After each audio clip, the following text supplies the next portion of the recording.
So we've just learned the values of all the pieces and how to set them up. Now we'll learn how they move. The chess pieces might seem strange to you at first, but soon they'll feel natural, almost a part of you. Let's begin with the unit of value in chess, the pawn. Individually, pawns are the least powerful of all pieces, but there are more of them on the board than any other piece, so it's essential to learn how to use them in coordination. The game begins with each side possessing 8 pawns all lined up on the 2nd and 7th rank, as you've learned. In the beginning of the game, the primary function of the pawn is to take control of the center of the board and to protect the king.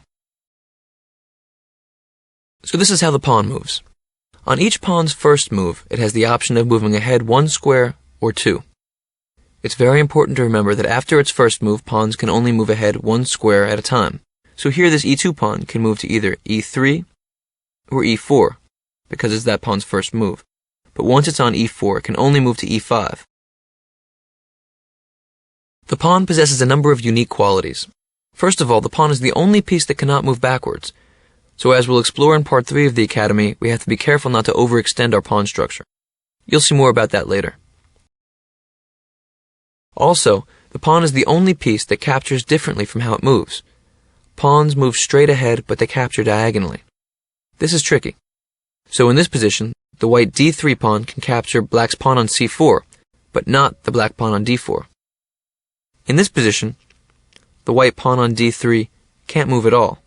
It's blockaded by the black pawn on d4, and there's nothing for it to capture. Despite being small, each pawn has enormous potential. The pawn's greatest power is called promotion. Anytime a pawn successfully journeys to the end of the board, it can transform into any other chess piece on the board, except for the king, of course. A queen, rook, knight, or bishop. We almost always promote into a queen, but there are rare exceptions which I'll show you a bit later. Highlight all the legal pawn moves.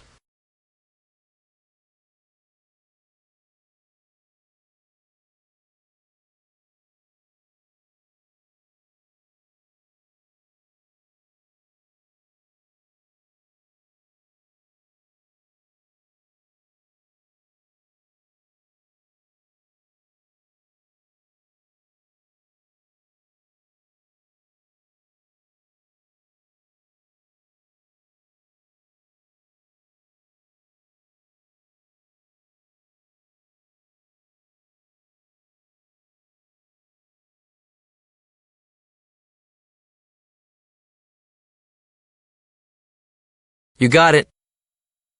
In this position, what do you think white should do? Good job. White can capture the pawn and will soon promote. In this position, it's white's move. Who do you think will promote first, white or black?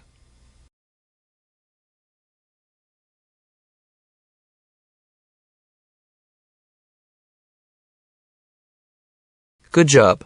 White's pawn can move faster because of its 2-move head start. h4. Then black will play a5, white plays h5, a4, h6, a3, h7, a2, h8. White gets there faster. This exercise is a little bit trickier. It's black's move. What would you play? Good job. After black plays e5, white's position self-destructs, because the only possible pawn moves loses a pawn. After e5, white's forced to play d4, after which black can capture. There's a term for this type of position in chess, called zugzwang. What this means is that if I'm in zugzwang, any move that I make will hurt my position. I'm paralyzed, but I'm forced to move. So here you can see that come across on the board. If it's white's move, the only legal move is d3 to d4, after which black can capture the pawn.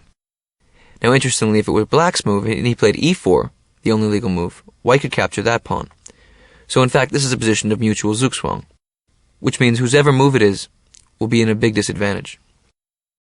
Take a look at this setup. It's a little bit more complicated. Let's say you have the black pieces. White has 2 options, either e3 or e4. Let's take a look at both. If I play e3, what should you do? Good job. Now my only option loses the game for me, as we saw last example. After e4, you can capture the pawn. Now let's look at this position and say that I play e4 on the first move. What would you do? That's right. Here your best move is f6, once again paralyzing me. If I play e5, which is my only option, you can capture the pawn f takes e5. So in this position we can see that if white plays e3, black's best move is f5. If white plays e4, black's best move is f6. And in both cases, white will lose a pawn because he had to move first. So in fact, if you go back, whosever move it is in this position will lose. Take some time and work that out on your own. Take a look at this position. What's white's best move?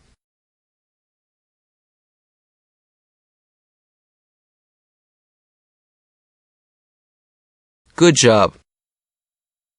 The point here is that any move that black makes will self-destruct. Black's in Zugzwang. If he plays c4, d takes c4, wins a pawn. If he plays d5, e takes d5, wins the game. And if he plays g5, white can play h takes g5. Now we're going to have to learn one of the more tricky rules of chess, en passant, French for in passing. This is how it works. Let's say that a white e-pawn has advanced to the 5th rank. Effectively, this pawn is keeping an eye on the f and d pawns of black because of the following rule. If either of those pawns advances 2 squares, the white pawn has the option of capturing it diagonally, as if it only moved 1 square. So if d5, white can play e takes d6. There are 2 important stipulations to remember. First of all, this is a one-shot deal. If white chooses not to capture the pawn immediately after d5, then he'll lose the chance forever. Also, say white has a pawn on e5 and black has a pawn on d6. If black plays d6 to d5, white cannot capture en passant. This rule only applies if a pawn is moved 2 squares forward, passing an enemy pawn that is residing on its 5th rank. And don't forget that you only have one chance. Here are a couple exercises that involve en passant. So in this position, black plays d5. Show me all white's possible captures.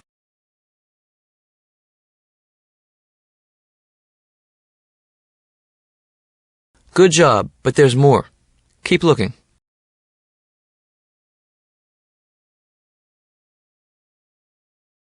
Good job, but there's more.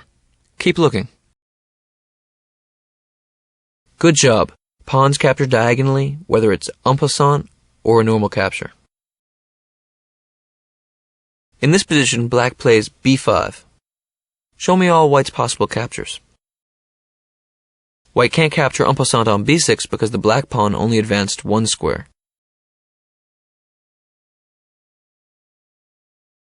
Good job. The only capture is c takes d6.